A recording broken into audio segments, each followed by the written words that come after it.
Welcome to the Livin'Sky podcast, a show about raising connected, resilient kids in a world that often forgets what they need most. I'm Livin'Sky, a pediatric speech-language pathologist, holistic feeding specialist, and a mom, here to help you understand your child's body, behavior, and biology in a whole new way. Each episode brings you simple, practical tools to support healthy eating, development, and family connection without the overwhelm. Thanks for listening. I'm so glad you're here. Let's dive in. Welcome to the Livin'Sky podcast, your go-to source for healthy living and valuable insights into child development and family health. I'm your host, Paulina Livin'Sky, or Lina for short.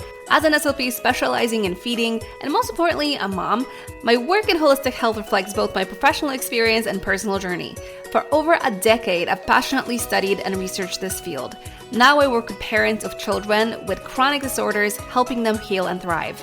Join me for a mix of solo and guest episodes featuring experts in the health and wellness space. I can't wait to dive in, and also, I have a toddler, so I gotta get going. Let's get the show on the road. Well, hello there, beautiful mama, and welcome back to another episode. I'm Lina Livin'Sky, and I'm so grateful you're here with me today. I was thinking this morning as I was making my coffee, which I, of course, added butter to because healthy fats for the win. But I had this quiet moment before the day really began, and about how many questions I get from mamas about feeding milestones. Is my baby on track? Should they be doing this by now? Am I doing something wrong? And my heart goes out to you because I remember being in those exact same shoes, even as a speech pathologist, even as a feeding therapist. When it's your child, you have a lot of questions and you start to doubt things. And you wonder if I was somehow missing something or if my little one was developing, quote unquote, normally. So today, we're going to walk through your baby's feeding journey together, from those very first precious moments of nursing or bottle feeding, all the way through to watching your little one confidently feed themselves. And I want you to know right from the start, every single child's path is beautifully unique. We're not here to create anxiety or check boxes. We're here to celebrate your baby's individual journey and give you the confidence to both trust your instincts and your child's natural development. And let me just tell you, because I've been in the field of feeding and development in general for over 13 years now, and every single child is different, and I'm not over-exaggerating here. We have this idea that a child needs to meet certain milestones within a specific timeline, and that rarely happens. Yes, there is an average expectation there, of course. However, some kids meet them early, some kids meet them quote unquote on time, and some kids meet them late without help or sometimes needing help. So the spectrum of milestones is very broad. And I think the idea of having to be in a specific timeline can be very stressful to parents. It is good to have general guidelines, but if your child doesn't fall within those milestones right on time when you feel like, okay, they should be meeting this at 9 months or 10 months or 11 months, and they're there at 12, it doesn't mean that something's wrong. It could be that they just needed a little bit of extra time or something else was developing that needed their extra attention. For example, language skills, and their little body was really focusing on that for a few weeks or a few months. And then they went into this physical development jump. Everything is different. For my child in particular, my son, he was always a little bit behind on his physical milestones, which was quite stressful to me because I specialize in feeding and speech and language. So luckily, speech and language was always early for him. However, physical milestones were kind of delayed based on the milestone standard, but I always was in talk with my physical therapist friends and occupational therapy friends, and everybody was like, don't worry about it. He will catch up. He will get there. Granted, he was only a few months behind, but they were right. When his body was ready, he did get there. Well, I did see a very big jump in development in his physical milestones once we started chiropractic care. It was kind of like that missing piece that really helped him, but we never did therapy, and I considered it, but we really didn't need it. And he eventually caught up when he was ready. So this is kind of to say that if your child is not meeting those natural milestones, they're feeding milestones right on time, don't worry. However, if your mama instinct is telling you like something's wrong, I don't think this is right, I really think we need to ask some questions here. Definitely do, because early intervention is so crucial for kids because their brain is so plastic and they develop so much within those first 3 years of life and within the first 5 years of life that the earlier you get them the help they need, the better outcome there usually is. There is faster progress there. So don't doubt your natural mama instincts because as moms, we have this beautiful connection with our kids where we can just know when something's wrong, when something's not right. So definitely go for it. But if you're like, oh, I'm not really sure, you know what? Don't worry about those milestones because perhaps they just need a little bit of extra time to get where they need to be.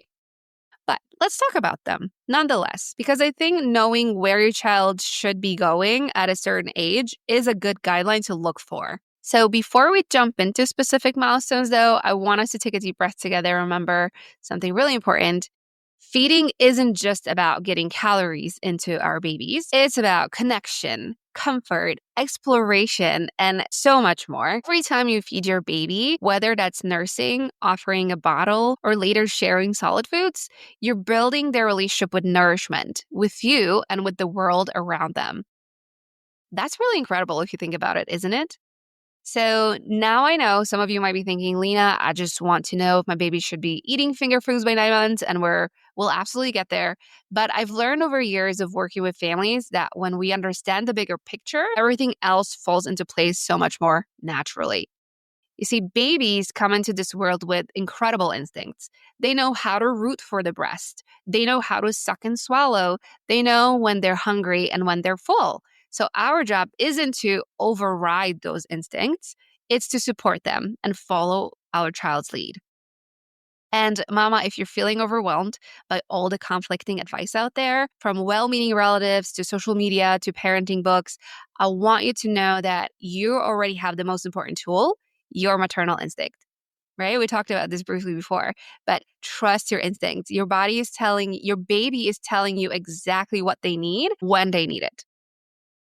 So let's start at the very beginning.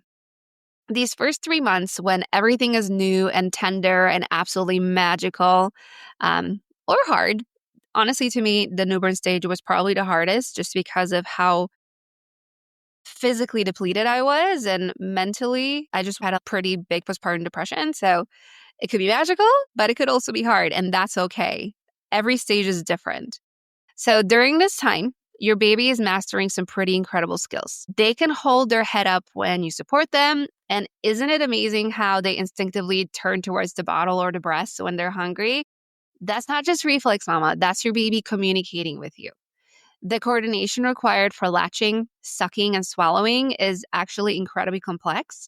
So your little one is working multiple muscle groups in perfect harmony, building strength that will serve them throughout their entire feeding journey. And can we talk about breast milk for a moment? Because, mama, this is truly one of nature's most incredible creations. Breast milk literally changes throughout the day.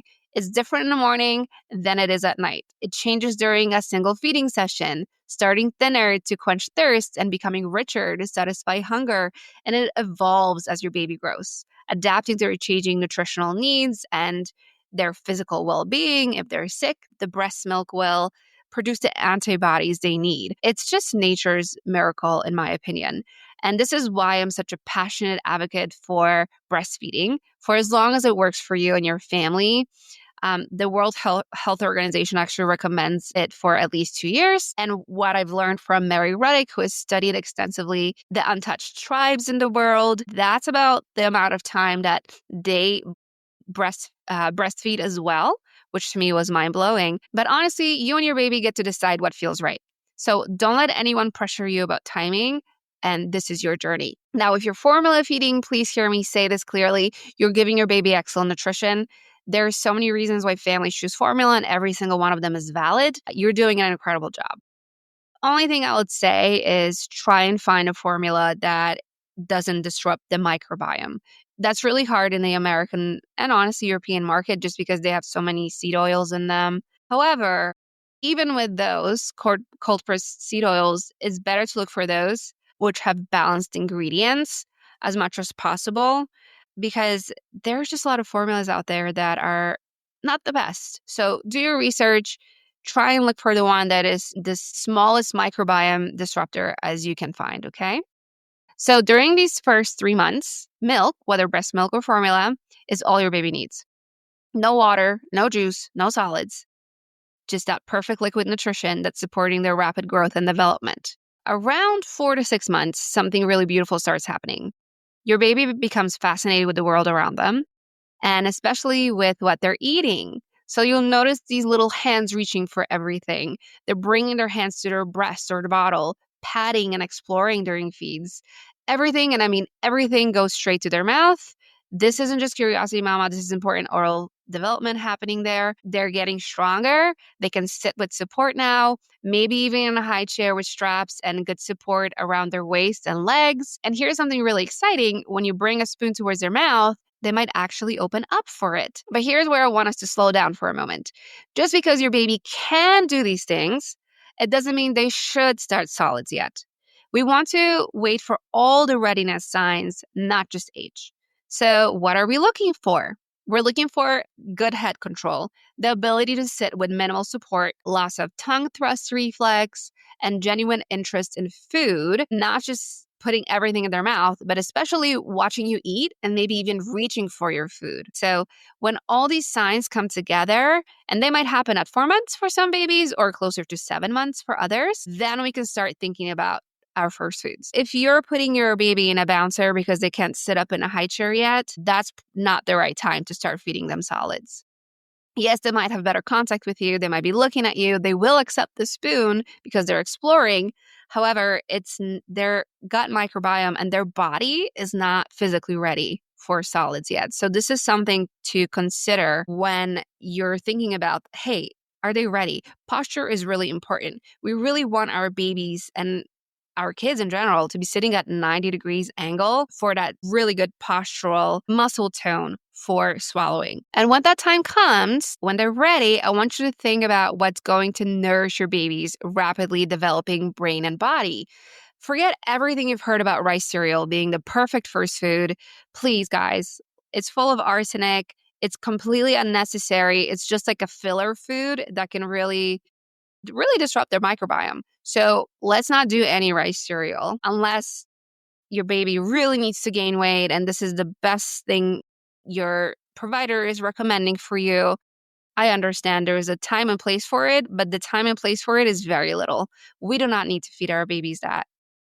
So let's talk about egg yolks. Nature's absolute perfect first food, packed with brain-building choline and DHA for optimal brain development. And we can talk about well-cooked meats that provide incredibly bioavailable iron and nutrients, as well as butter, full of amazing fat, especially when it comes from A2 type cows and hopefully raw milk. That is so good for the baby's first foods. I know right now the trend is to go for veggies or fruit, and we'll get there. However, veggies, they're not as nutritionally sound as meats are and animal fats. So it's definitely something that you can do down the road. However, it's not necessary to start with sweet potatoes or avocado. And I didn't know this. That's how Nate started. And I wish I had known better because within the first 18 months of your child's life, they're really open to different flavor profiles. They're really open to different textures as they kind of settle on their preferences. And I wish I had done more liver and organ meats and eggs and butter and all those nature's nutrients, which are so nurturing to the microbiome and their developing needs. Don't make my mistakes and don't start with the sweet potato because you'll get there down the road. It's an okay food. I don't believe it's a superfood anymore because it has a lot of oxalates and it has a lot of leptins. So this is something that I wouldn't necessarily go for. But of course, it is your option. It is your choice. But if you really want to open up your child's flavor profile and if you really want to set them up for good microbiome development, go for those animal fats. Animal foods give us nutrition without the lectins, without the plant toxins, and excess sugars that can be challenging for developing digestive systems. So this isn't about restriction. It's about giving your baby the most nourishing start possible.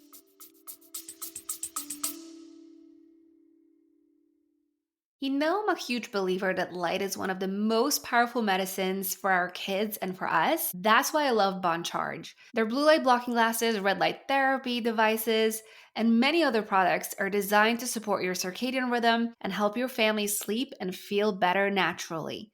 In our modern world of screens and artificial light, these small shifts make a big difference. Calmer evenings, deep sleep, better focus, and happier moods. I use Bon Charge products every single day, and even my son has his own pair of blue light blocking glasses for evening story time. You can check out all their products at boncharge.com and use code LENAL to save 15% off your purchase. 6 to 9 months is just pure magic. This is when your baby transforms from a milk only little one into a curious food explorer. So your baby can now sit with much less support and will lean forward eagerly when food appears. These tiny fingers are developing the pincer grasp, that adorable way they pick up something small between their thumb and forefinger, and they're bringing everything they grab straight to their mouth, whether it's toy or food, right? So self-feeding attempts begin during this stage, and I need you to embrace the mess. I know that can be very frustrating, but the messier, the better for their development because they're learning about textures, they're learning about temperatures and flavors, and they're building sensory experiences that will serve them for life. So, cup drinking starts now too. And yes, they're going to spill everywhere. However, I'm definitely not a supporter of the sippy cup because, first of all, the spout is typically too big and it doesn't support correct oral motor development. So this is something that I would definitely skip, even though I know it keeps things clean, but open cup is best, or go straight to a straw if you need to. You'll also notice less drooling as they swallow, as their swallow control improves and they start moving food around their mouth with their tongue. So that up and down munching motion, that's them learning to chew. Now, nutrition-wise, breast milk is still providing the majority of their calories and nutrition. If you're nursing, that liquid gold continues adapting perfectly to your growing baby's needs, and you can offer small sips of water during meals now, but milk remains their primary source of hydration and nutrition. And for solid foods, we're focusing on soft textures that they can manage safely. So think pureed meats and organ meats. And honestly, if you're doing baby-led weaning, you can even do like a chicken drumstick. Let them suck on it. Let them kind of munch on it a little bit. This is how they learn how their oral muscles work. It is definitely something you can do. Or like a strip of a steak. You can cut it into strips, and they can suck on that steak and explore that and munch on it a little bit. They won't be able to chew it yet. They probably don't have many teeth, but they can definitely explore it with their mouth and suck and munch and enjoy the juices and let them learn about these types of consistencies. And they are nutrient dense foods.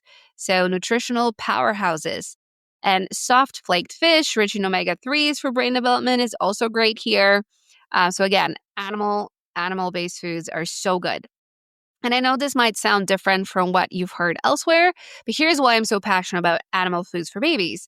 They provide complete proteins with all essential amino acids, highly bioavailable iron and zinc, and brain-building fats without the anti-nutrients found in many plant foods. And please, can we normalize extended breastfeeding? If you want to continue nursing through the stage and beyond, it's not just okay, it's wonderful. So don't let anyone make you feel like you should stop before you're ready. And that 1 year mark, yeah, it could be easier on the mama, but that doesn't have to be your finish line. You can extend it to 2 years, 3 years, really as far as you can go, because as their nutritional needs change, baby's going to need a lot less breast milk because they're eating more solids when they're ready. So it is more manageable, even with going to work, even with not having as much time to spend with your child, because of course, real life is that situation is different for everyone. Don't feel the pressure to have to stop just because you reach some kind of a milestones. Look at your baby, watch them grow. Look at your connection with them, because breastfeeding is such a beautiful moment of connection.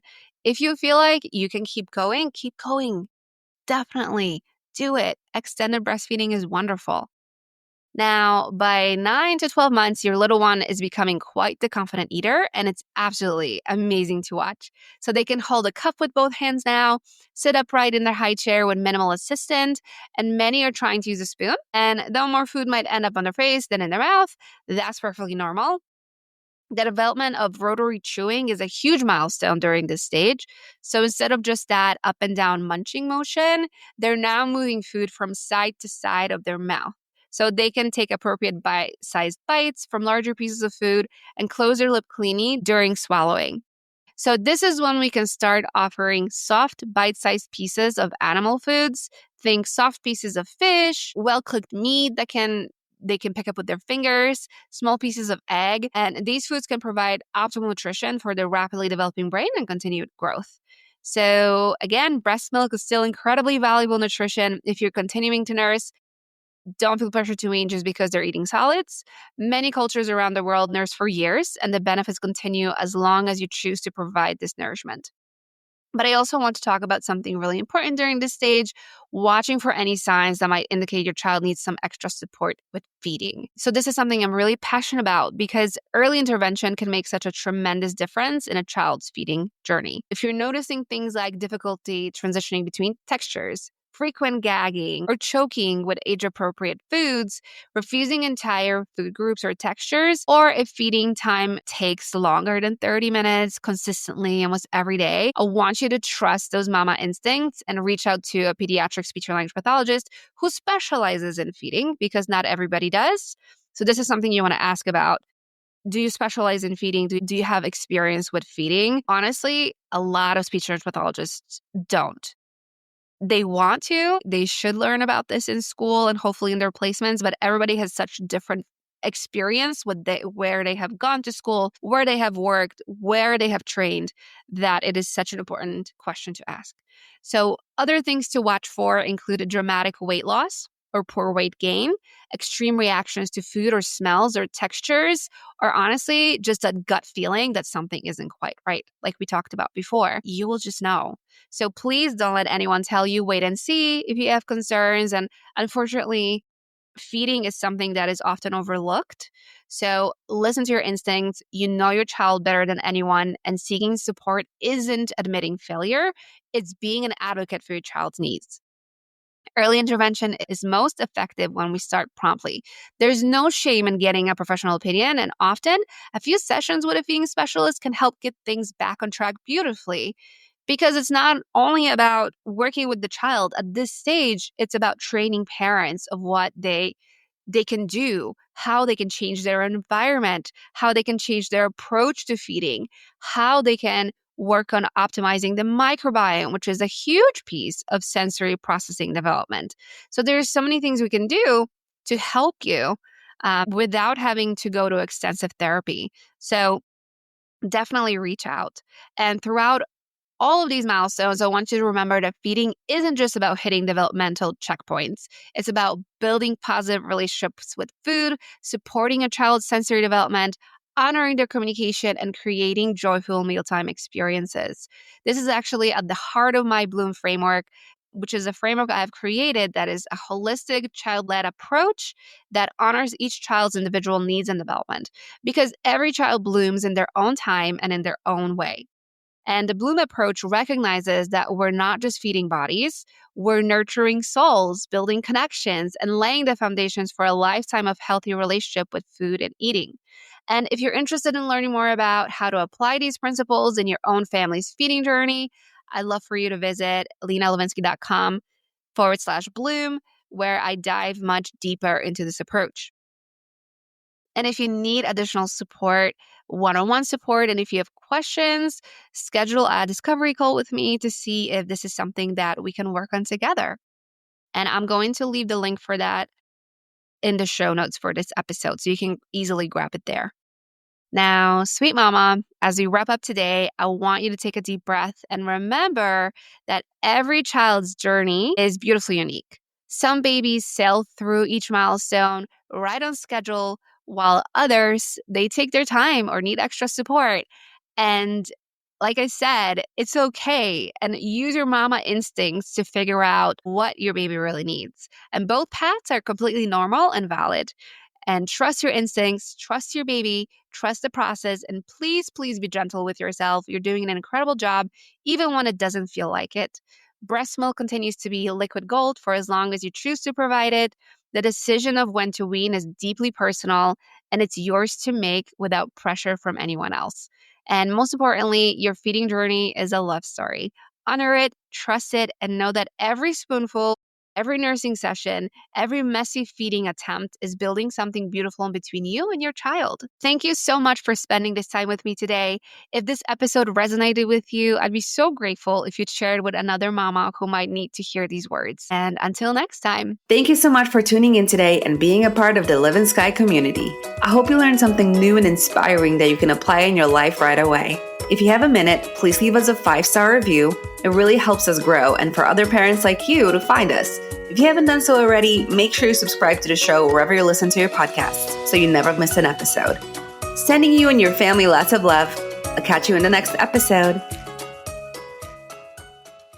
Thanks so much for listening to the Livin'Sky podcast. If this episode resonated, please leave a quick 5-star review or share it with another parent who'd love it too. It really helps more families find the support that they need.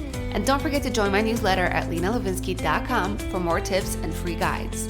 Sending a little sunshine to your kitchen today. See you next time.